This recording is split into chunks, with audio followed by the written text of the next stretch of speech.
Okay, bago tayo mag-intro, I just want to clear up some things before we go on with the video. I know I've been gone for 3 weeks, almost a month, but I have a perfect and reasonable explanation. I have been trying to film this video for 2 weeks now, and in those 2 weeks, I have filmed 3 videos, 3 versions of this video. The first version of this video, I hated the look. Ang pangit ang look yun na ginawa ko. I was trying to be artsy and it failed miserably.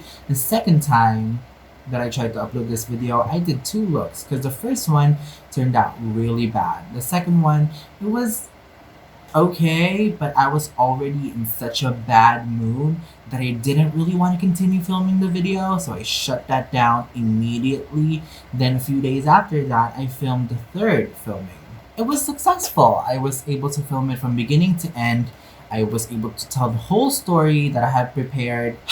But when it came to rendering, I edited the video, okay? It was edited, it was 57 minutes long, I had 2 hours worth of footage, and I was able to condense it and edit it.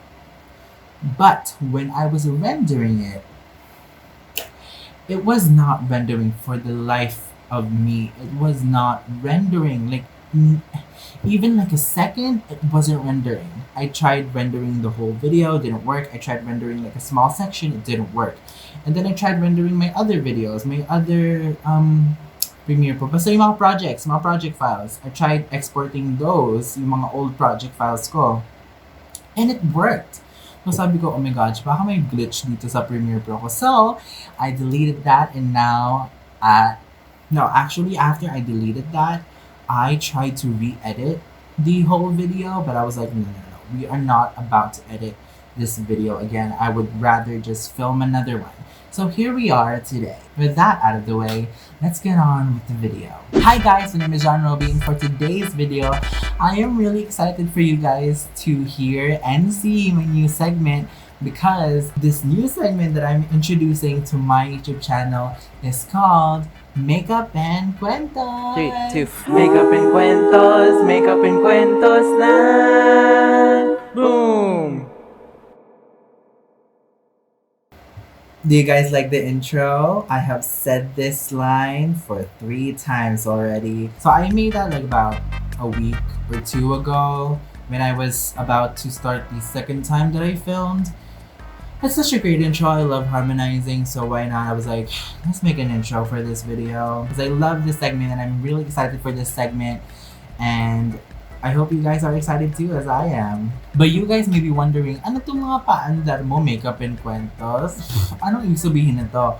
Well, Makeup and Cuentos is a segment on my channel where you, the viewers, hear me tell a story that I wanted to tell you guys for so long that has been bugging me ever since I found out about it while I'm doing my makeup. I guess I can multitask. I guess we can multitask. But anyways, that's not the point of this video. The point of this video is of the story. So if hindi mo nabasa yung title or hindi mo nakita yung intro card kanina, our topic, our story, our urban legend is about Biringan City, or as I like to call it, the Wakanda of the Philippines. Huwag na tayo magpatumpik-tumpik pa. I'm just gonna start with my foundation because I don't want this video to get too long. So sit back and relax. You can also do your makeup with me while I tell you about the urban legend that is Biringan City.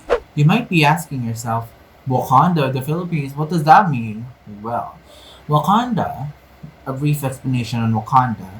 Wakanda is a place in the sub-Saharan African desert where the Wakandans live. Pero, yung difference about this, it's not exposed to Earth. So, Wakanda is hidden under like a force field type area. It's like an orb that protects them out from the outside world. Kumbaga parang PBB house.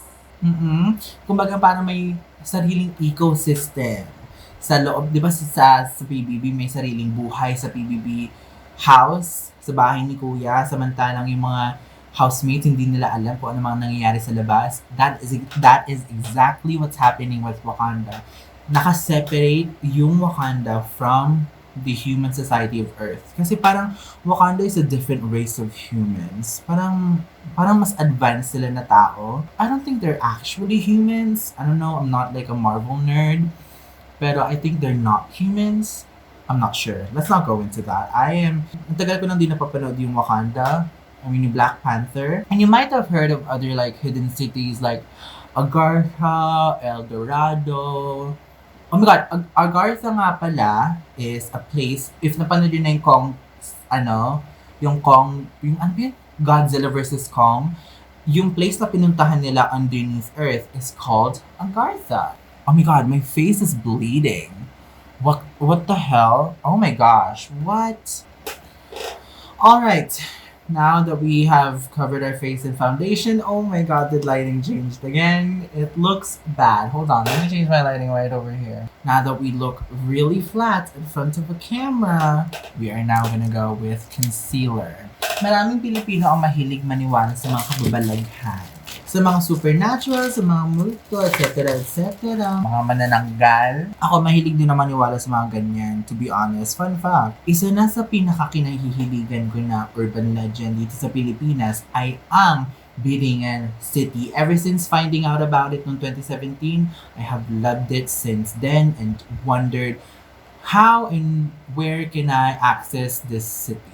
Now, let's talk about the history of Biringan City. Samar is a beautiful province. Ang daming tourist locations, ang daming beaches, basta ang daming pwede mong puntahan sa Samar na mapapa-fall ka sa lugar ng Samar. Samar being a province, dun din maraming naniniwala sa mga engkanto, sa mga supernatural, sa mga elemento. Samar is the third largest island in the Philippines, so maraming taong nakatira doon. It is located in Eastern Visayas and is divided into 3 parts. Central Samar, the second one is Northern Samar, and then the third and final one, yung nasa baba, is yung nasa lower right, ay ang Eastern Samar.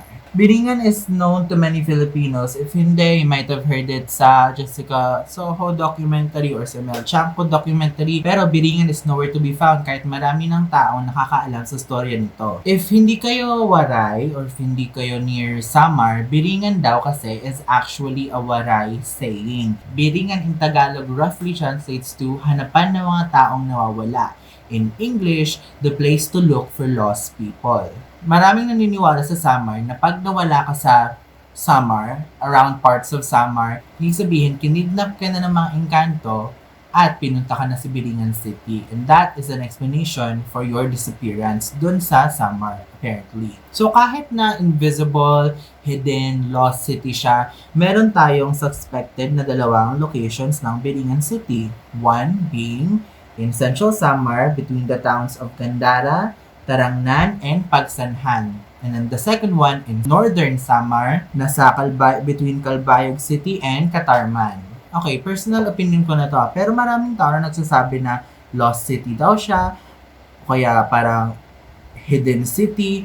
Hindi mo pwedeng masasabi na hidden city kung wala ka namang itatago. Tsaka hindi mo rin masasabi na lost city if wala ka namang mawawala, 'di ba? Kaya I personally like to call it the invisible city kasi invisible siya to the naked eye. Mamaya malalaman natin later on as the story progress kung bakit invisible city yung gusto kong saying sa kanya. Pero you can call it whatever you want. With urban legends kasi it's a free game. Whatever you want to call it, whatever you want to believe, that's your opinion, and yung magagawa ko na lang with that is respect it, even if I don't believe in it.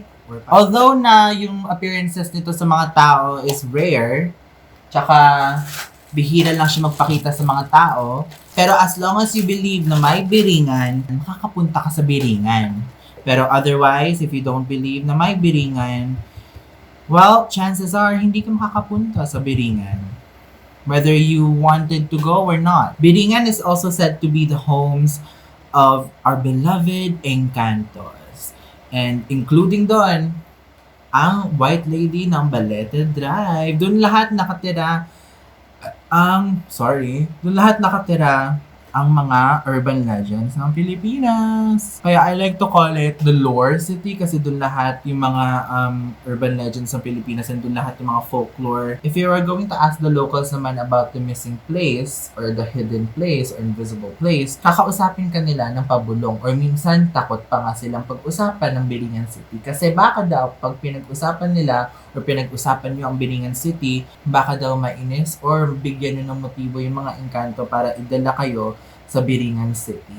Before we move on with the lore of Biringan City, a lot of people mistake it with Borongan City. Pero I like to pero I don't believe that kasi ang layo ng Borongan from the suspected areas ng Biringan City. Isa nasa Calbayog, Northern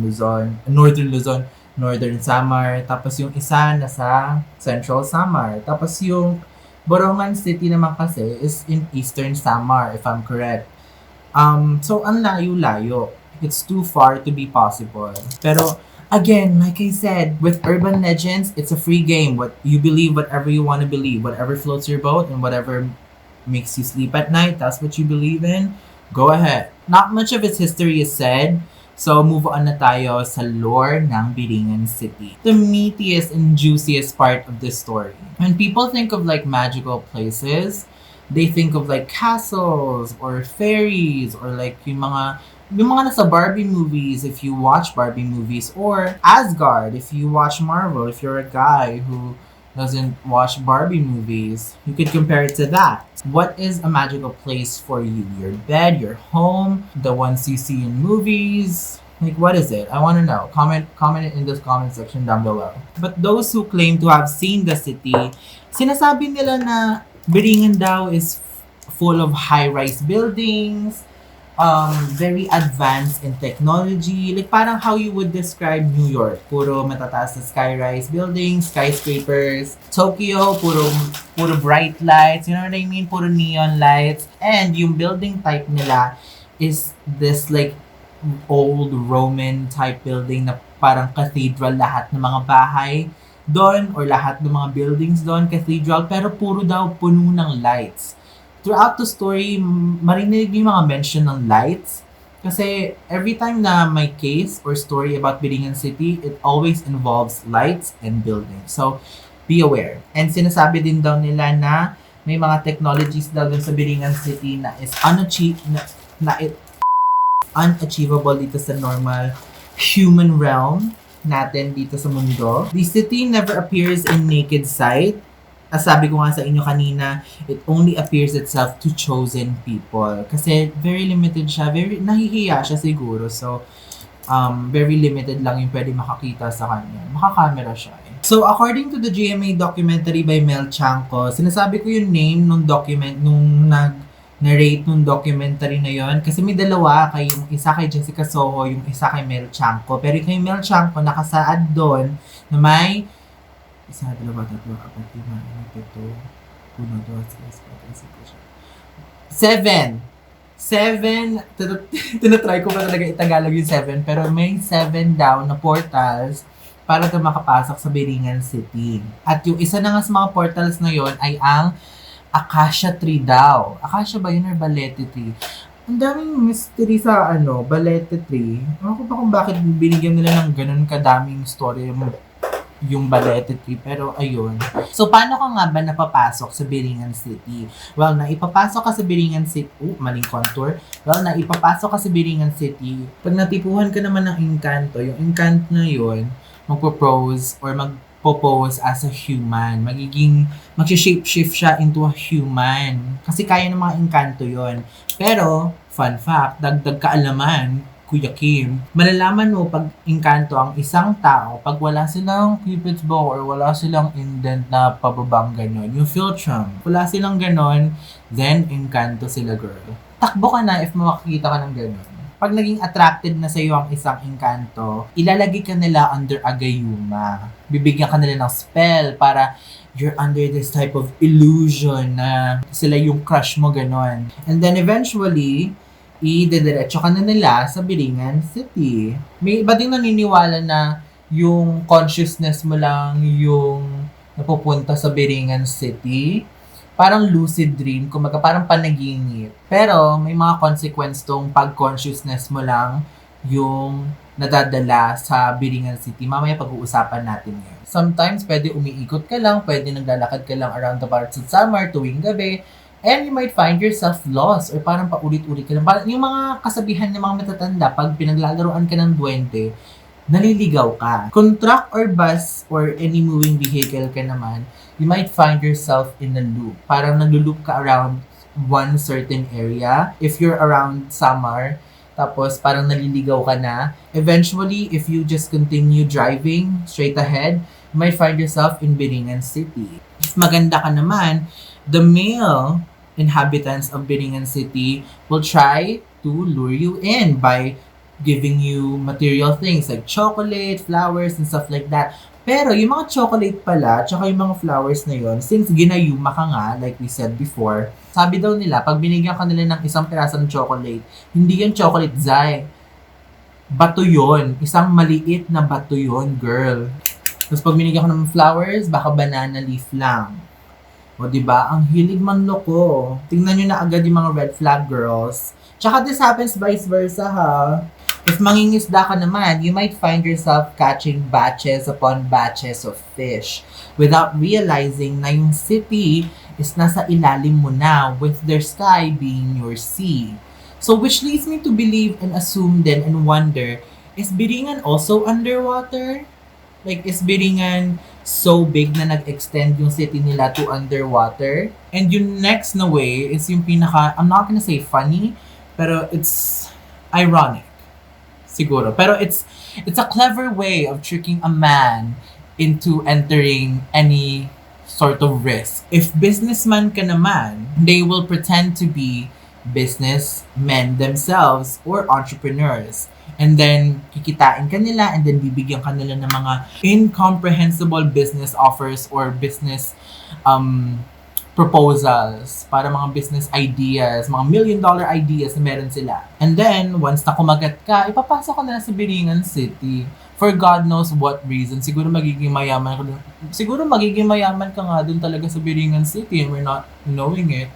Yung mga nakakapasok sa Biringan City, tinatawag silang the chosen one. Bakit? Kasi nga, sabi ko nga sa inyo kanina, limited lang yung pwede makapasok sa Biringan City. Kung makakapasok ka man sa Biringan City, you might as well say to yourself, I did good. The Encantos saw something in me na pinapasok nila ako dito sa Biringan City. Kasi it's so rare na if you get the chance to enter Biringan City, you are valued.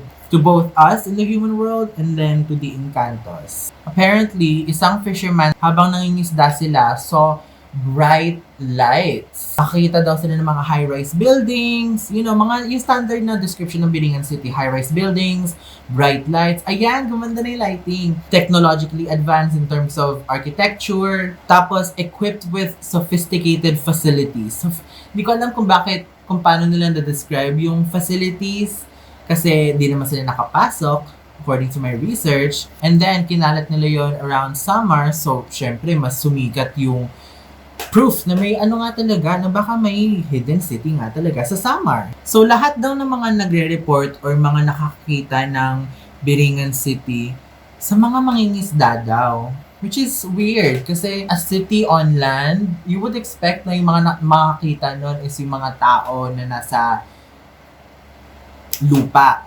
Pero yung mga madalas daw nagpapakita sa mga fishermen yung Biringan City, which is weird. Kasi kung magpapakita man sila, just imagine the height of the building. Kasi habang nasa laot sila, habang nasa dagat, nangingisda, they really, ang layo talaga nila from the shore, right? Ganun sila mangisda, as far as I'm aware. And you need to realize how tall these buildings must be for them to see all the way out there. Personally, I believe yung minimum height ng mga buildings nila is as tall as the Burj Khalifa. This is my personal opinion, but it's not far off from the truth, okay? Parang if these buildings are tall, from a mile away makikita mo yung Burj Khalifa. So imagine the buildings in Biringan City na nakikita ng mga mangingisda from such a far distance, from land to sea. I have a lot of questions. But if you're gonna ask me, if given a chance, would you go to Biringan City? I would probably not. Just for the fact na baka matrap yung soul ko doon. We're gonna talk about that later. Tsaka may mga ibang tao din daw na nagde-deliver ng mga parcels, ng mga semento, ng mga paggawa ng isang bahay sa Biringan City, addressed to to Biringan City.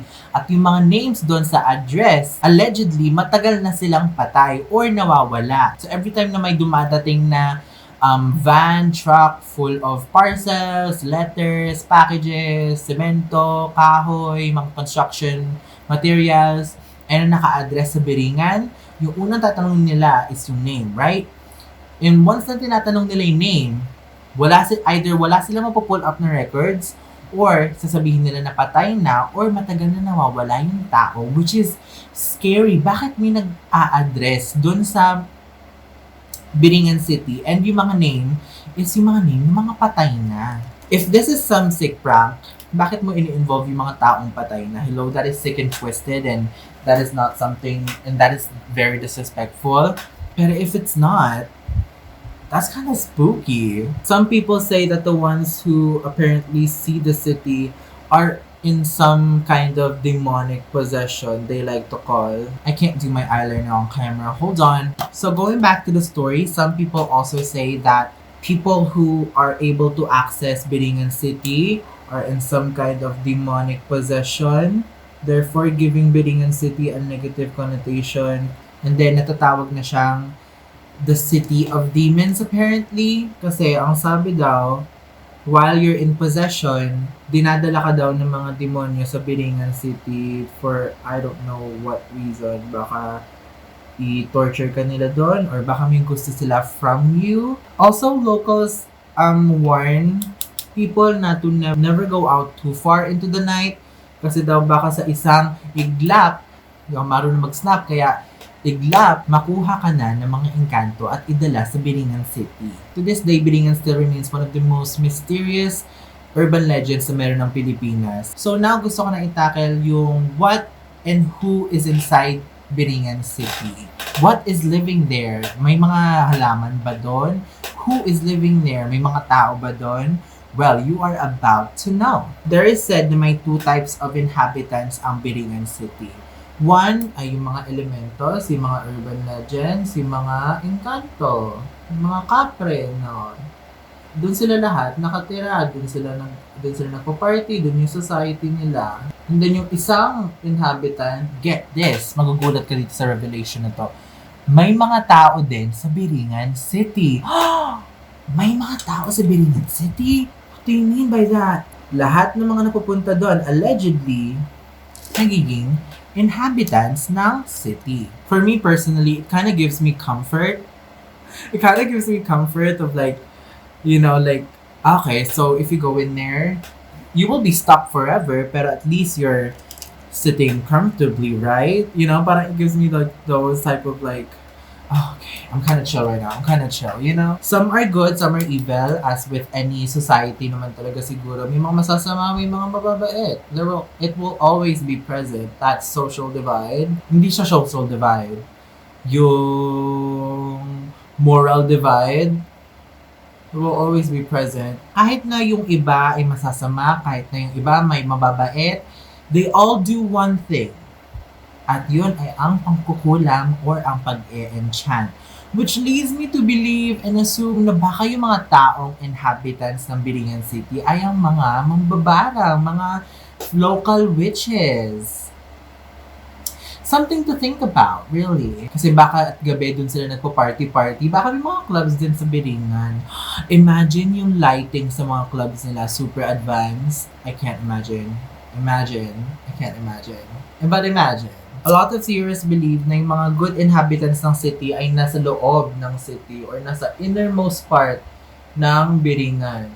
Habang yung mga masasama ay nasa labas. Pero if you're gonna ask me, Rhobie, does this mean na mas mahirap yung mga taong nasa labas or nasa outskirts ng Biringan City? And the answer to that is no. Evenly spread ang kayamanan daw sa Biringan City. So kahit masama kang tao, you're still a rich person. Yung magkakaiba lang, mas malayo ka from the main life of the city. Yung mga engkantos na nasa loob ng city are said to dwell inside of like cathedral-like building. So mga simbahan like, yung mga ancient Roman type na building.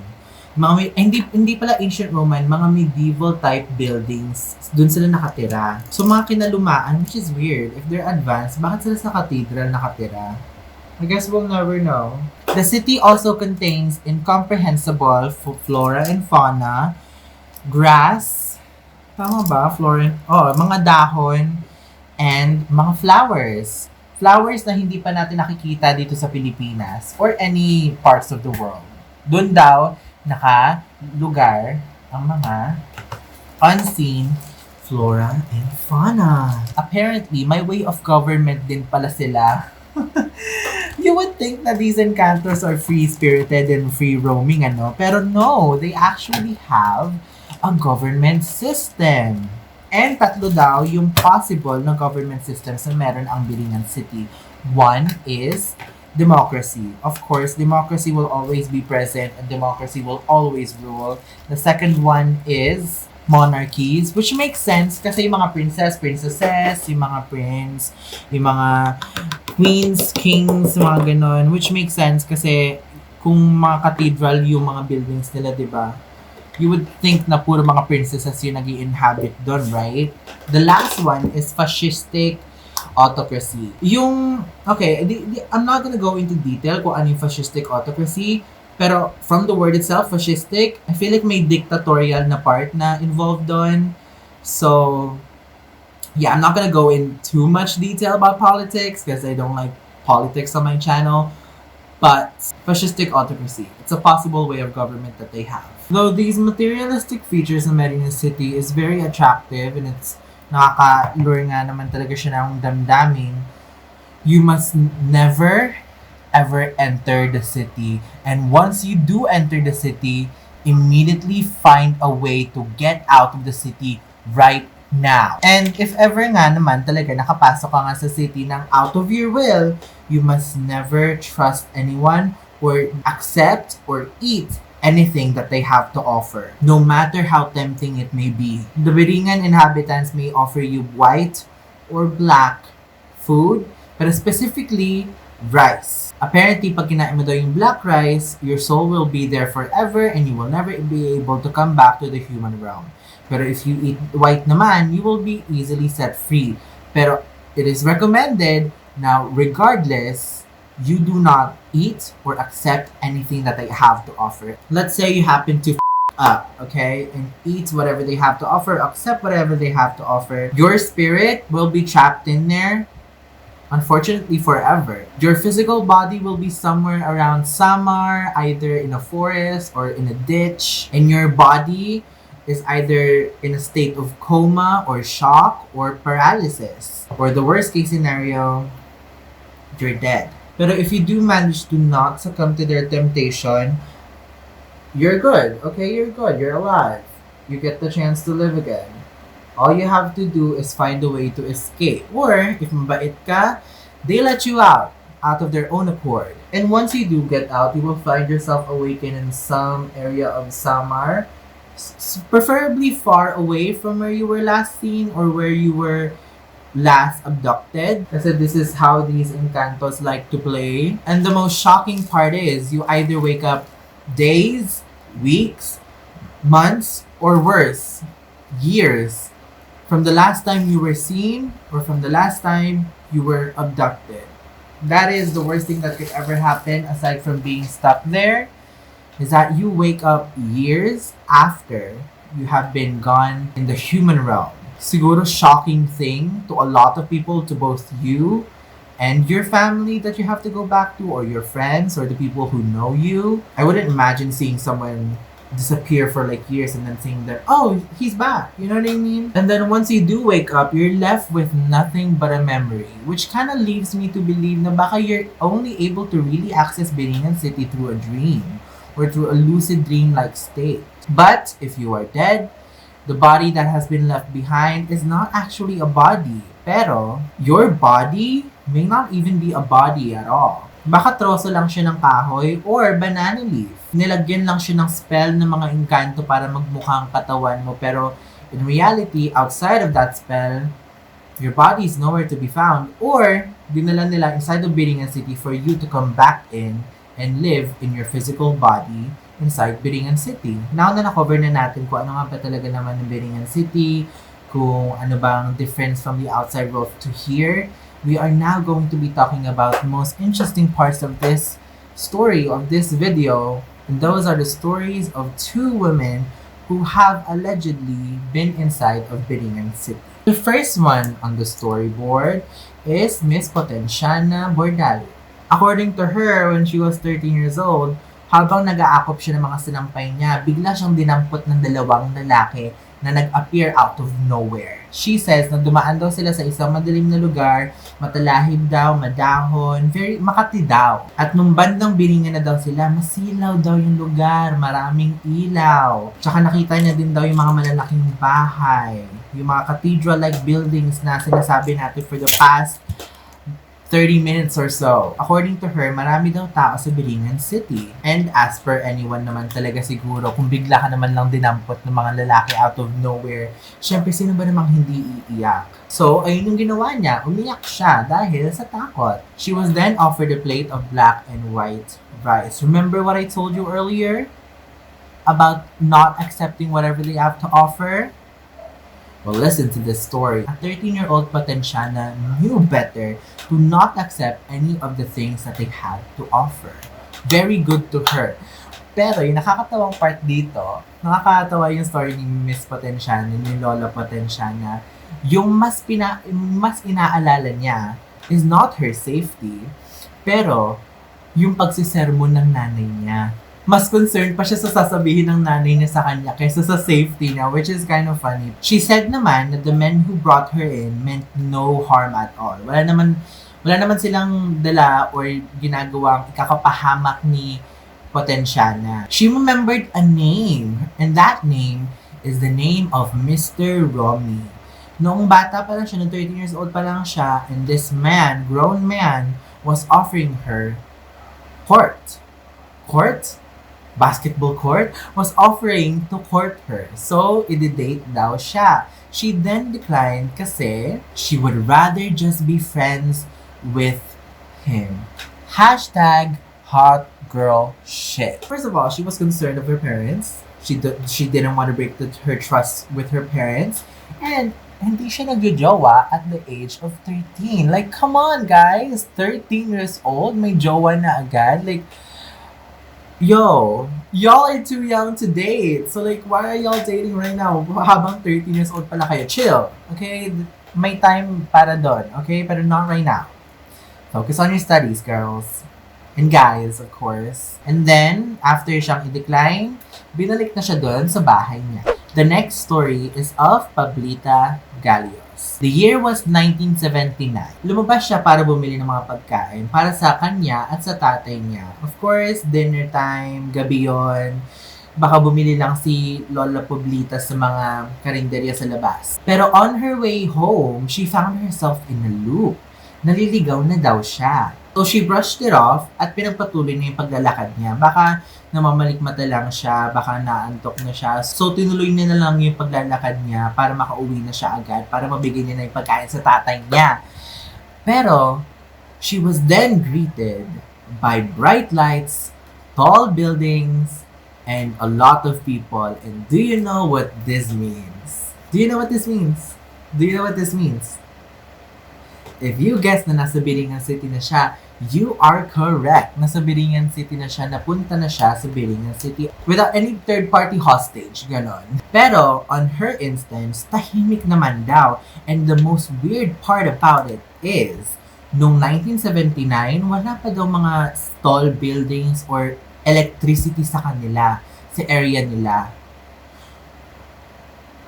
And look, girl, if that doesn't give you the chills, I don't know what will. Now that we have covered the history, the lore, the stories of Biringan City, I want to at least end this video on a high note. Not on a high note, pero I want to at least educate you on why people believe in these supernatural beings or mga engkantos, yung mga urban legends dito sa Pilipinas. And as we know kasi naman talaga, the Filipino people love to believe in like engkantos, yung mga mahilig sila maniwala sa mga elemento, and it's a fact. Tayong mga Pilipino, mahilig tayo sa mga ganyan. And I want to explain why.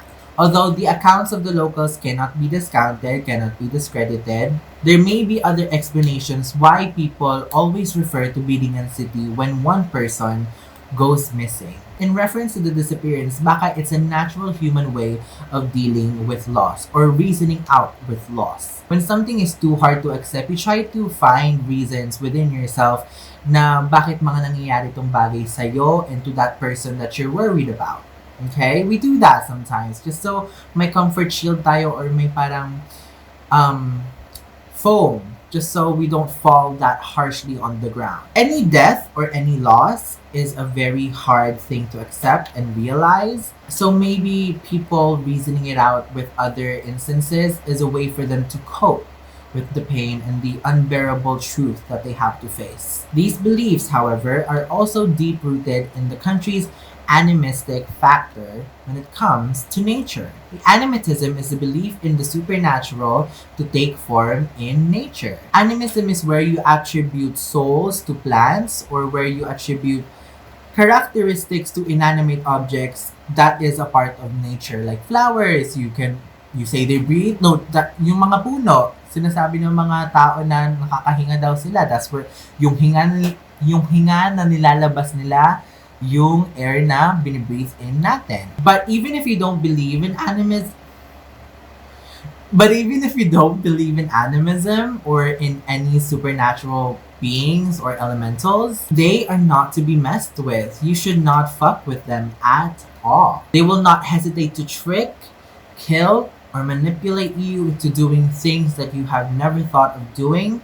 So I would suggest that you, even if you don't believe him, just respect them.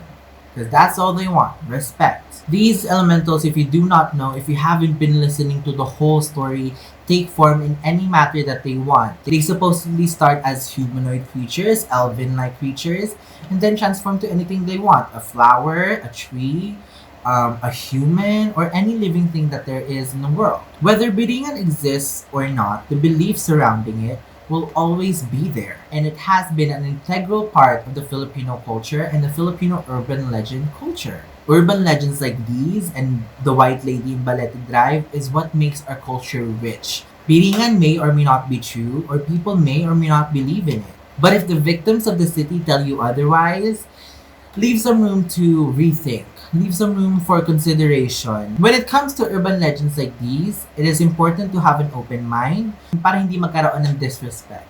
Magkakaroon man ng disagreement, yes, but as long as you keep an open mind and you are willing to respect the beliefs that they have about urban legends, then everything will be at peace. But on a final note, if these simply had just been figments of the imagination, it would have died down faster than they would have found the city itself.